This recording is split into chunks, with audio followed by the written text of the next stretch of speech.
Bonjour à tous et bienvenue à ce 13h. Célébration du 8 mars hier au Palais de la Culture de Bamako. C'était dans la communion et la ferveur que les femmes se sont retrouvées. La journée avait pour thème national accès des femmes aux postes électifs, défis, enjeux et perspectives. Moment propice donc pour parler des préoccupations des femmes en politique, mais aussi pour parler de la situation dans le nord du Mali, qui a été d'ailleurs longuement évoquée par les différents intervenants. La cérémonie était présidée par le président de la République, Amadou Toumani Touré. Amadou Sankari nous fait le compte-rendu. Le palais de la culture Amadou Hampâté-Bâ en ce 8 mars. Les femmes sont venues de tous les quartiers de la capitale pour célébrer cette journée qui leur est dédiée. Et tous les moyens étaient bons pour regagner le palais de la culture.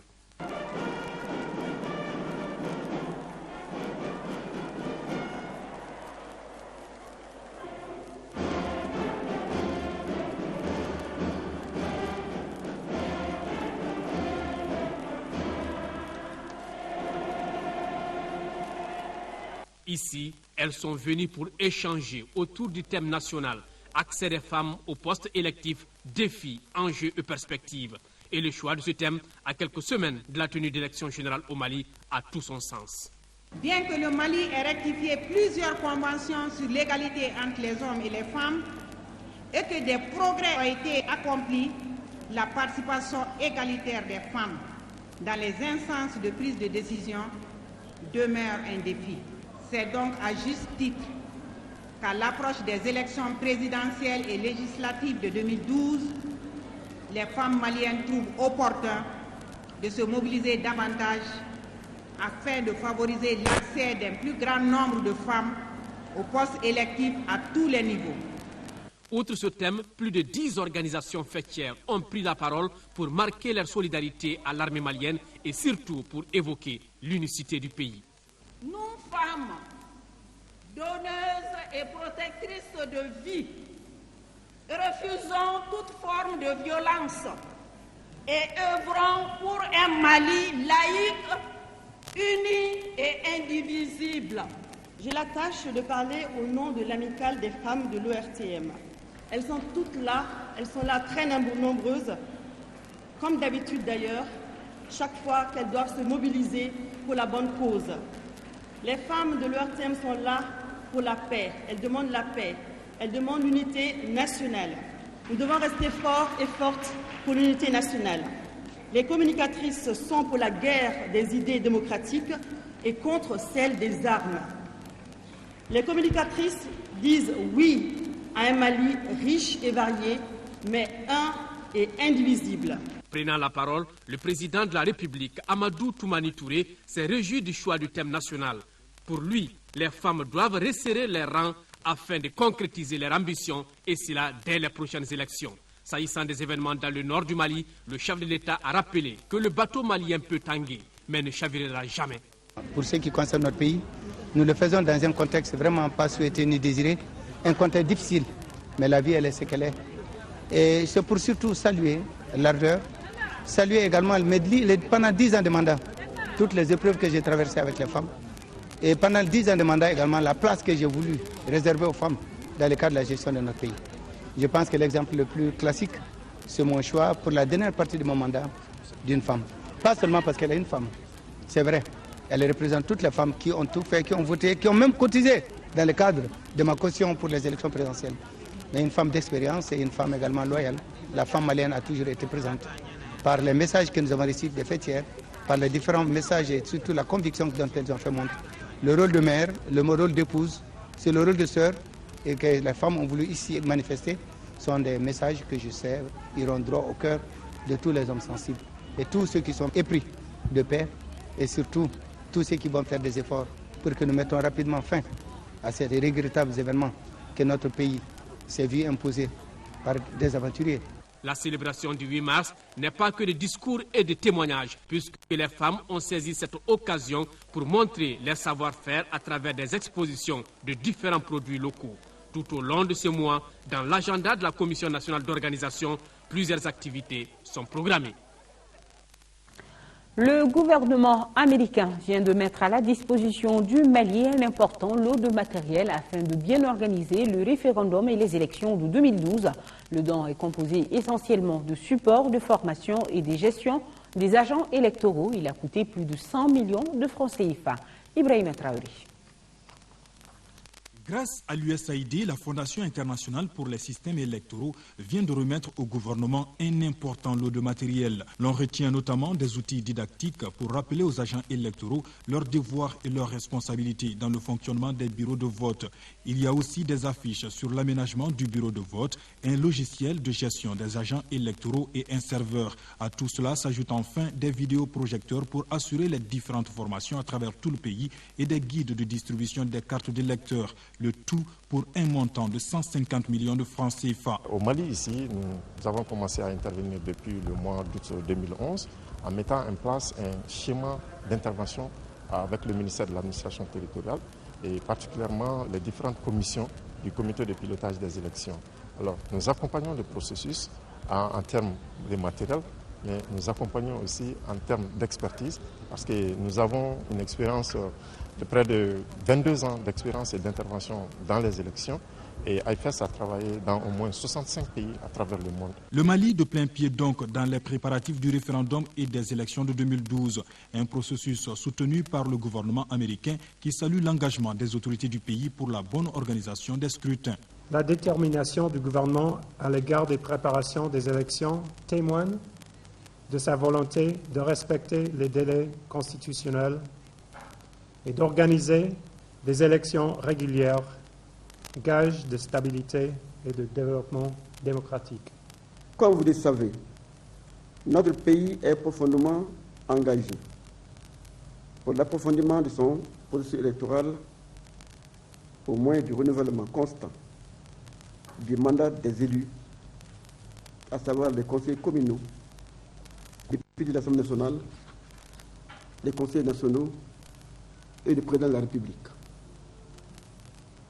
C'est la raison pour laquelle, une fois encore, le gouvernement s'attelle depuis plusieurs mois déjà aux préparatifs de l'organisation du référendum et des élections de 2012. Par cette collaboration, les États-Unis et le Mali partagent une fois de plus des moments d'amitié et de solidarité fondés sur leur convergence de vues en matière des meilleures pratiques et principes démocratiques. Et pour les élections de 2012, ils seront 1 83 238 électeurs et répartis entre 1355 bureaux de vote au niveau du district de Bamako.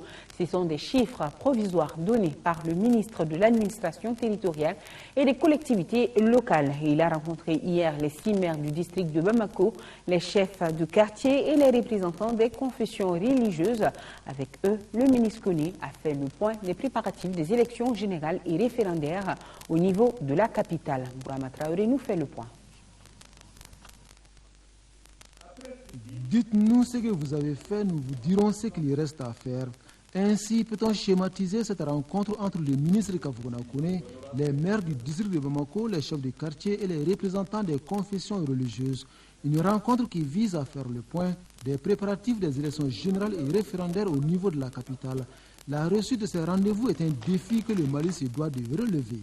Pour réussir ces challenges, je vous engage à œuvrer chaque jour davantage pour la crédibilité de notre administration électorale à travers votre neutralité, disons, à travers votre équidistance des concurrents. Le ministre Koné insiste également sur le respect du chronogramme d'élaboration et d'exécution des actes administratifs, la réception et l'acheminement à temps du matériel vers les bureaux de vote. Convaincus des enjeux des élections de cette année, les maires, les chefs de quartier, bref, l'ensemble des acteurs présents à la rencontre s'engagent à accompagner le département de tutelle.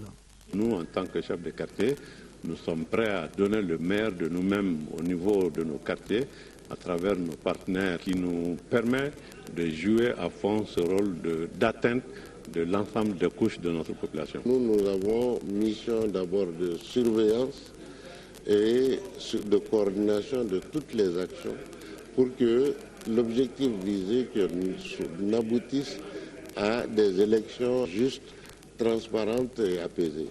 La circonscription électorale du district de Bamako en chiffres, c'est 1 83 238 électeurs répartis entre 1355 bureaux de vote. Mais attention, ces chiffres restent provisoires. Ces données ont également fait l'objet d'échanges entre le ministre de l'administration territoriale et ses interlocuteurs, tout comme l'affichage anarchique des partis politiques pendant la campagne électorale. Pourtant, en la matière, la loi est très claire. La loi précise qu'effectivement, des emplacements sont définis et donnés à tous les candidats pour qu'ils puissent afficher leur message. Donc, il appartient au maire de voir dans quelle mesure aller à cette distribution des emplacements. Par ailleurs, le ministre de l'administration territoriale et des collectivités locales a présenté à l'assistance le matériel électoral pour les différents scrutins, matériel dont l'acheminement à l'intérieur se poursuit normalement. Et toujours avec le ministre de l'administration territoriale et des collectivités locales qui invite dans le cadre de l'organisation de l'élection des conseillers nationaux de nouveau les mandateurs des partis politiques, groupements de partis politiques et candidats indépendants ci suscité à une séance de travail aujourd'hui, vendredi 9 mars 2012 à 16h et le samedi 10 mars 2012 à 10h dans la salle de conférence de la Direction nationale de l'Intérieur. Hors du jour, validation des signes distinctifs et couleurs des listes de candidature en lice. En lice, il s'agit de Parina, Adema PSJ, UMRDA Fassoudjigui, URD, MPR, UMAM, CODEM, TCR, SADI, CDS Morotigui, PIDS, Myria, indépendant Benkan de Koulikoro, indépendant Amadoun Nyaliboli de Mopti, indépendant Horizon 2030 de Gao, indépendant Alouata de Gao, indépendant Ibrahim Ag Dagar de Kidal et indépendant Amouden Ag Ikmas de Kidal. 8e session du Comité national de la sûreté de l'aviation civile. Il ressort de la rencontre que toutes les recommandations ont été mises en œuvre, mais que des préoccupations liées à l'occupation des zones aéroportières restent d'actualité. Le point, c'est avec Daouda Sidiki Diarra. La sûreté et la sécurité de l'aviation civile relèvent de la responsabilité publique, mais aussi de celle de tous les citoyens. Cette réunion autour de ces sujets vise, entre autres, à faire l'état d'exécution des recommandations formulées lors de la dernière réunion du Comité national de sûreté tenue le 17 février 2011 à Bamako. Pour qui connaît la sensibilité du transport aérien aux problèmes de sécurité et de sûreté, vous comprendrez aisément pourquoi ces réunions doivent se tenir à bonne date. Parce qu'à la fin de chaque réunion, nous nous rendons compte que nous avons amélioré la sûreté et la sécurité, qui sont les deux binômes sur lesquels repose tout transport aérien digne de ce nom. Les recommandations qui ont été formulées lors des précédentes réunions ont été exécutées. La zone aéroportière couvre une superficie de 7000 hectares. De nos jours, on assiste à une occupation anarchique de ces domaines par des particuliers. À cela s'ajoute la pollution des lieux par des spiroches, des faits inquiétants qui préoccupent les autorités aéroportières. Pour être en conformité avec le droit, nous avons procédé à l'indemnisation de chaque occupant de la zone aéroportière pour que cette zone-là soit libre de toute occupation. Nous avons décidé d'une réunion spécifique, parce que nous ne l'avions encore jamais tenue, qui va regrouper l'ensemble des ministres concernés par cette question-là. Le ministre de l'administration territoriale, parce qu'il semble qu'il y a des titres provisoires qui sont délivrés de manière non conforme. Le ministère du logement et des affaires foncières, qui, comme vous le savez, gère une partie de la zone aéroportière, le ministère de la communication pour nous aider à relayer vraiment cette préoccupation fondamentale. Toutes choses qui vont contribuer à l'amélioration de la qualité du service. Aujourd'hui, on constate moins d'incidents à l'aéroport Sénou. 7 mars 2006, 7 mars 2012, il y a 6 ans, disparaissait l'artiste musicien Ali Farka Touré. Pour commémorer le 6e anniversaire de sa disparition, la Fondation Ali Farka Touré, en collaboration avec les amis de l'artiste, a organisé un concert gratuit. L'événement s'est produit devant le domicile de Lulus Dispari à Lafiabrou, le triple Grammy Award américain. Des prestations d'artistes maliens et étrangers ont marqué cet anniversaire. Moudibou Souari nous en parle. Pour la 6e année consécutive, la Fondation Ali Farka Touré, les parents, amis et sympathisants rendent hommage à celui qui était considéré comme étant le leader du blues africain. Il s'agit bien évidemment de Ali Farka Touré, l'une des figures emblématiques de toute l'histoire de la musique malienne. Ce concert gratuit a réuni comme les précédents une pléiade d'artistes en majorité composée des héritiers et autres collaborateurs de l'homme. Depuis 6 ans, Ali est décédé et chaque année, on rassemble tous les artistes de ses amis devant sa porte pour lui rendre un grand hommage. Donc, qui connaît Ali a été vraiment l'artiste malien le plus connu. L'événement est mis à profit par les guest stars pour revisiter le répertoire musical du triple Grammy Award, la plus grande distinction pour un artiste musicien aux États-Unis d'Amérique. Des chansons qui ont marqué la carrière de Ali ont été interprétées par les artistes du jour, des titres savamment entonnés par un public acquis à la cause de la manifestation. Aujourd'hui, vous voyez au Mali, pas mal de musiciens, de jeunes musiciens, guitaristes, même des vieux, et aussi en Europe, aux États-Unis, ça continue à travailler, à jouer la musique d'Ali, la musique d'Ali Farka Touré, paix à son âme. Je ne peux que me réjouir de cela.